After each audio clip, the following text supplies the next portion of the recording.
ISR, the Scriptures, 2009 edition, Proverbs, Mishle, Chapter 9, The Way of Wisdom. Wisdom has built her house. She has hewn out its 7 columns. He has slaughtered her meat. She has mixed her wine. She has also prepared her table.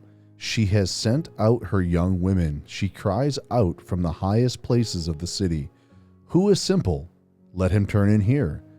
As for him who lacks heart, she says to him, Come, eat of my bread, and drink of the wine I have mixed. Leave the simple ones and live, and walk in the way of understanding.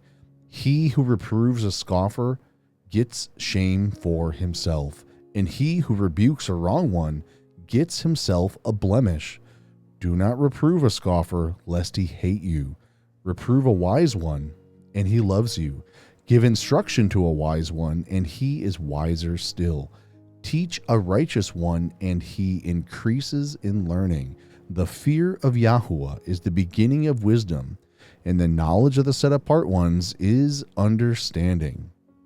For by me your days become many, and years of life are added to you. If you have become wise, you have become wise for yourself. And if you have scoffed, you alone bear it. The way of folly. A foolish woman is loud, simple, and without knowledge. For she has seated herself at the door of her house on a seat by the highest places of the city, to call to those who pass by, who go straight on their way. Who is simple? Let him turn in here. And as for him who lacks heart, she says to him, Stolen waters are sweet, and bread eaten in secret is pleasant. But he does not know that the dead are there. Her guests are in the depths of Sheol.